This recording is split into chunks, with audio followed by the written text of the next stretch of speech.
کوشش کرتے ہیں. اب بالکل اسی حال میں سیدھا آئیے.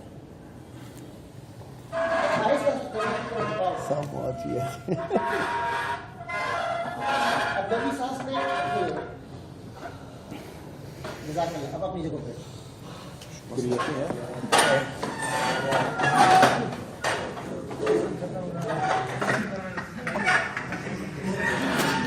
اچھا بات ہو رہی تھی جزاک اللہ خیر. تو یہ دو لوگ ہیں, ایک طرف زین ہے ایک طرف احمد ہے. تو اگر آپ لوگوں سے کہا جائے کہ آپ ان دونوں میں سے کس کے ساتھ تعلقات پسند کریں گے تو آپ لوگوں کا جواب کیا ہوگا؟ میرا دوسرا سوال یہ ہے کہ اگر آپ سے کہا جائے کہ آپ کے بچے ہیں, آپ لوگ صاحب اولاد ہو سب صاحب اولاد ہیں, اور جو نہیں ہے اللہ ان کو نیک صالح اولاد کی نعمت سے نوازے. اولاد اگر بیگم کی ملتی نہیں ہے تو یہ جاوید ہے اور جن کی شادی نہیں ان کے لیے بھی دعا دیں. تو میں نے کہا نا ہم نتیجے کی بات کر رہے ہیں. آپ نے مختصر معنی پڑھی ہے؟ جی جی نہیں آپ نے یہ جو سوال کے ساتھ کیا نام ہے مختصر معنی آپ نے پڑھی ہے؟ مختصر معنی بلاغت پڑھا؟ اچھا ٹھیک ہے, بس چھوڑ دو اور بات میں ضروری نہیں. اچھا تو اگر آپ سے یہ کہا جائے کہ آپ اپنے بچوں میں کن کی صفات ڈیولپ کرنا چاہتے ہیں, آپ کیا چاہتے ہیں کہ آپ کے بچوں کے متعلق یہ کس کے بچے, تو آپ کیا چاہیں کہ آپ کے بچوں میں کن کی صفات ہو, احمد کے یا زین کے؟ میرا تیسرا سوال یہ ہے کہ فرض کرے کہ اگر رشتے کا انتخاب کرنے کا موقع ملے, ہم سب چونکہ الحمدللہ بہنیں بھی ہیں, ہماری بیٹیاں بھی ہوگی, کل ہمیں ان کو دینا ہوگا, تو اگر ہمیں رشتے کا انتخاب کرنا پڑے کہ ایک طرف یہ بیک گراؤنڈ ایک جیسا ہے, گھر بھی ایک جیسے, ایک ہی علاقے میں رہتے ہیں, تعلیمی معیار بھی ایک جیسا ہے, لیکن احمد میں یہ باتیں ہیں اور زین میں یہ باتیں ہیں, آپ اپنے بچے کا رشتہ یا اپنے بچی کا رشتہ کس کے ساتھ کرنا چاہو گے, تو آپ لوگوں کا انتخاب کیا ہوگا؟ اسی طرح اگر کاروباری طور پر لین دین کرنا ہو, کوئی کانٹریکٹ کرنا ہو, کوئی معاملہ طے کرنا ہو, کوئی چیز خرید فروخت کا معاملہ ہو, تو آپ لوگ کس کے ساتھ کریں گے؟ اب سوال میرا یہ ہے, آپ لوگ کے پاس کاپی پن ہے؟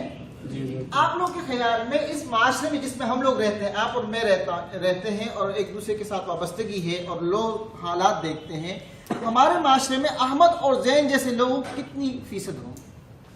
احمد کے لکھیں کتنی فیصد ہوں گے؟ احمد کے صفات کے حامل لوگ کتنے ہوں گے؟ 2%, 1%, 4%, 5 سے زیادہ نہیں, 10, 5 سے زیادہ نہیں, 2.5, 10.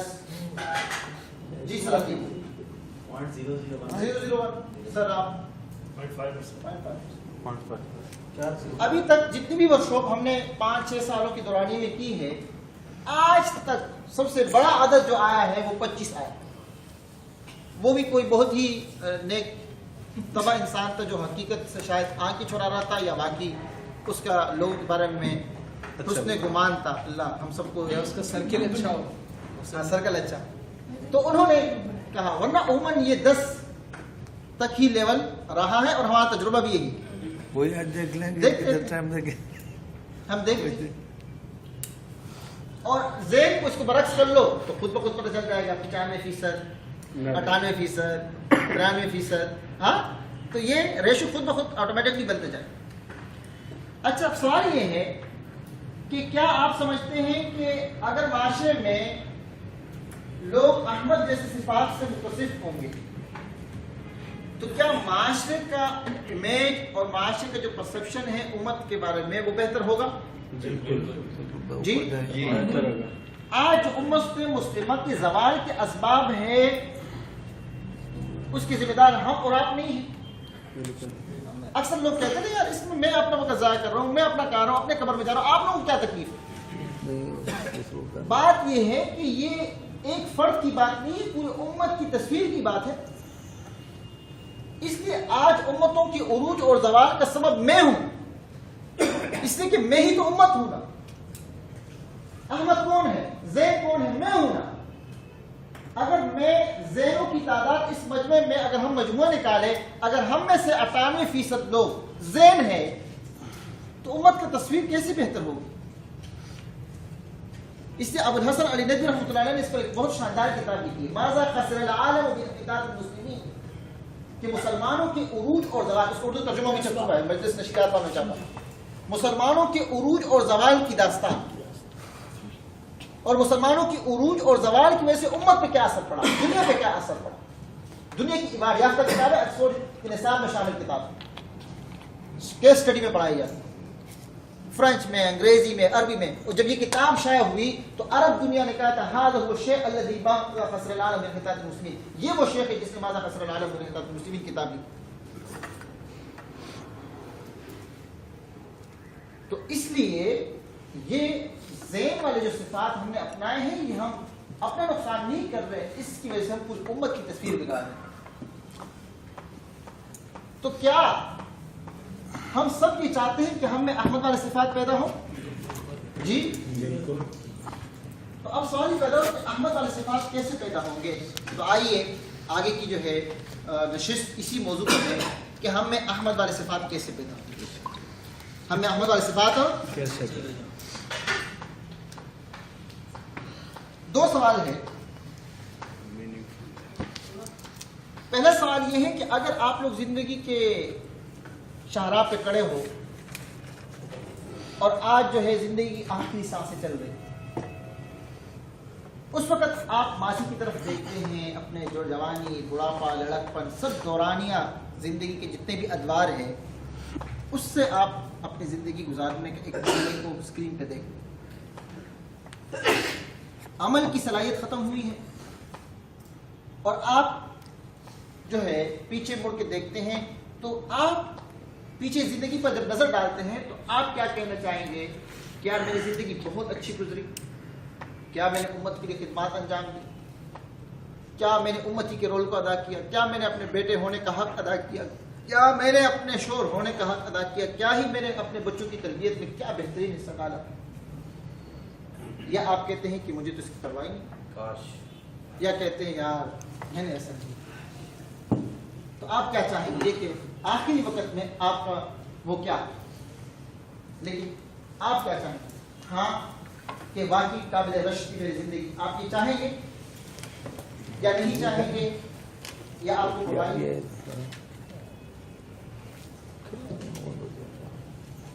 آپ کیا چاہیں گے؟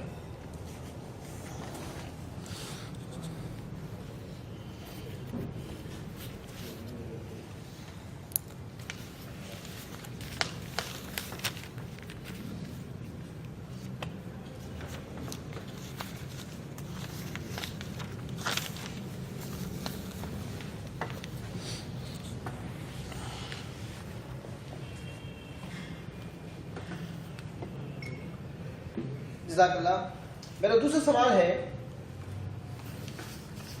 کہ فرض کرے، تصور کرے ایک منٹ کے لیے، سب حضرات آنکھیں بند کر لیں، آنکھیں بند کر لیں ایک منٹ کے لیے، آنکھیں بند کر لیں. تصور کرے کہ آج جو ہم یہاں زندہ موجود ہیں موجود نہیں، اور ہماری لاش ہے جو کہ لوگوں کے سامنے بیچ میں چرپائی پہ پڑی ہے، ایک چادر ہمارے اوپر ڈلی گئی ہے، اور ہمارے اطراف لوگوں کا ایک ہجوم ہے. کچھ لوگ رو رہے ہیں، کچھ محبوب لوگ ہیں جو سر کے سرہانے بیٹھے ہیں، کچھ بچے ہیں جو ان کے آنکھوں سے آنسو بہتے ہیں، ہم ہیں درمیان میں پڑے ہوئے، اور لوگ ہیں کہ تبادلہ خیال کر رہے ہیں، اہل علم اور دانش لوگ بھی آئے ہیں اور بات کر رہے ہیں کہ یار عبد المتین کی زندگی کیا عجیب تھی، کتنی قابل رشک تھی، بہترین زندگی گزاری، ہمیں بھی ایسی زندگی گزارنے کی اللہ توفیق دے. یا وہ کہیں کہ یار اللہ معاف فرمائے، ایسی موت ہمیں بھی نہ دے یار، بس اللہ معاف فرمائے، کہہ رہے ہیں کہ مردوں کے بارے میں بری بات نہیں کرنی چاہیے یار، اللہ اچھا تھا لیکن یہ برائیاں تھیں اس کو، لیکن چلو اس بات کو چھوڑتے جنازہ ہے.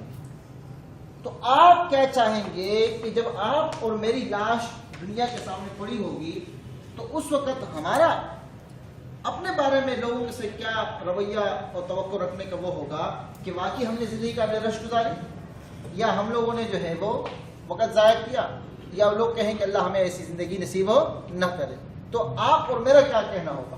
آپ لوگ کیا چاہیں گے؟ جی ایک مختصر سے کہ آپ بہترین زندگی کے طلبگار ہوں گے مرنے کے بعد بھی یا نہیں طلبگار ہوں گے؟ صرف ہاں یا نہ جواب دیں۔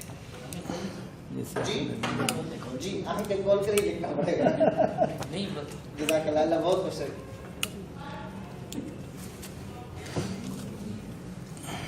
کہتا ہے کہ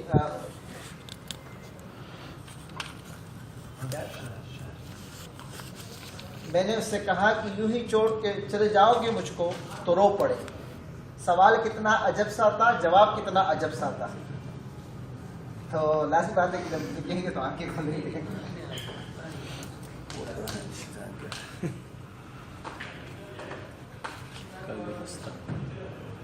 جزاک اللہ خیر۔ اس کا مطلب یہ ہوا کہ اکثر ہم سب کی خواہش ہے کہ ہماری زندگی بامقصد ہو۔ ہم سب کی خواہش ہے، ہم سب کی تمنا ہے، ہم سب کی چاہت بھی یہی ہے کہ ہم بامقصد زندگی گزاریں۔ اب بامقصد زندگی جو ہے کیسے گزرے گی؟ تو یاد رکھیں کہ ہر چیز کے دو ایلیمنٹس ہوتے ہیں، ایک کہلاتے ہیں کریٹیکل ایلیمنٹ، ایک کہلاتے ہیں ایڈ آن۔ کریٹیکل ایلیمنٹ من کرتا ہے اجزاء ترکیبیہ، وہ اجزاء ترکیبی کبھی لازمہ ہوتے ہیں، کبھی جو ہے وہ تزئینیہ ہوتے ہیں۔ تو اجزاء تزئینی بھی ہوتے ہیں، اجزاء ترکیبی بھی ہوتے ہیں۔ تو اجزاء تزئینی کو ایڈ آن کہتے ہیں اور اجزاء لابودی کو کریٹیکل ایلیمنٹ کہتے ہیں۔ کیا کہتے ہیں؟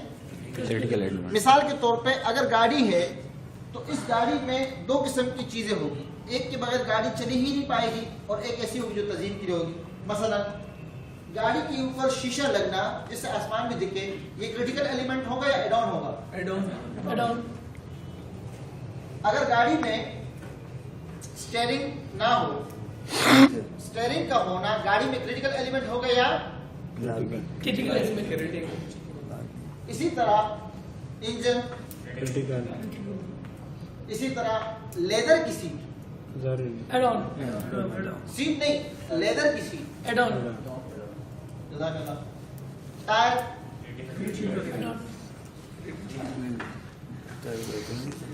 تو اس کا مطلب یہ ہوا کہ ہر چیز کے اسی طرح اجزاء ترکیبیہ ایسے ہوتے ہیں۔ آج اگر ہم یہ چاہتے ہیں کہ زندگی بامقصد گزرے تو یاد رکھیں زندگی بامقصد نہیں ہو سکتی جب تک کہ زندگی میں یہ چار اجزاء نہ۔ کتنے اجزاء؟ چار۔ پہلا جز کیا ہے میننگ فل لائف کا؟ وہ ہے اسٹریٹجک ویژن۔ کیا ہے اسٹریٹجک ویژن؟ کیا ہے ویژن؟ کہا جاتا ہے مستقبل کی تصویر کو جو ہم دیکھنا چاہتے ہیں۔ ویژن کس چیز کا نام ہے؟ مستقبل کی تصویر جو ہم the picture of future that we want to see، مستقبل کی وہ تصویر جو ہم دیکھنا چاہتے ہیں۔ میں اپنے آپ کو کہاں دیکھنا چاہتا ہوں، میں امت محمدیہ کو کہاں دیکھنا چاہتا ہوں، میں اپنے ادارے کو کہاں دیکھنا چاہتا ہوں، میں اپنے بچوں کو کہاں دیکھنا چاہتا ہوں، میں اپنے محلے کو کہاں دیکھنا چاہتا ہوں، میں امتی کے رول میں اپنے آپ کو کہاں دیکھنا چاہتا ہوں، پوری امت کو کہاں دیکھنا چاہتا ہوں۔ یہ کہلاتا ہے ویژن۔ کیا کہلاتا ہے؟ ویژن۔ اور ویژن جو ہے یہ ایک باقاعدہ مستقل ورک شاپ ہوتی ہے۔ ویژن کیسے بنتے ہیں، ویژن کیا ہے؟ عربی میں اس کو رؤیا کہتے ہیں۔ کیا کہتے ہیں؟ اس لیے دبئی کے جو شیخ ہیں انہوں نے کتاب لکھی رؤیتی۔ کیا لکھا؟ میرا ویژن۔ اس کا جو انگریزی ورژن چھاپا ہے اس کا نام ہے مائی ویژن۔ My vision. تو مستقبل کی تصویر، مستقبل کے پروگرام جو ہم رکھتے ہیں اس کا نام ہے ویژن۔ ویژن کیسے ہونا چاہیے یہ مستقل ایک موضوع ہے جو کہ انشاءاللہ زندگی رہی تو آپ لوگوں کو آپ کے ادارہ انشاءاللہ کرائیں، نہیں تو انشاءاللہ اگر آپ لوگ کراچی میں ہوں گے تو ہم آپ لوگوں کو کرا دیں گے۔ ویژن کے متعلق میں اتنا بتاؤں کہ ویژن جو ہے ایک صنف کا نام ہے۔ جیسے آپ لوگ کبھی یہاں آتے ہیں تو اگر آپ لوگوں کو پہلے سے معلوم نہیں کہ حرمین ہوٹل کیا ہے، کیا پروگرام ہے، تو کبھی یہاں جاتے کبھی وہاں جاتے۔ تو ویژن زندگی میں صنف ادا کرتا ہے۔ کیا ادا کرتا ہے؟ اور ہمارے اردو ادب میں علامہ اقبال چونکہ شاعر مشرق تھے، ہم اکثر پڑھتے ہیں کہ پاکستان کس کا خواب تھا؟ جی ہم اکثر سنتے ہیں نا کہ یہ جو پاکستان تھا کس کا خواب تھا؟ علامہ اقبال کا خواب تھا۔ اس کا مطلب کیا ہے کہ انہوں نے دیکھا کہ مسلمانوں کی ایک آزاد ریاست ہونی چاہیے۔ مسلمانوں کیا ہونی چاہیے؟ آزاد ریاست ہونی چاہیے، جس آزاد ریاست کے تحت وہ اسلامی احکامات کو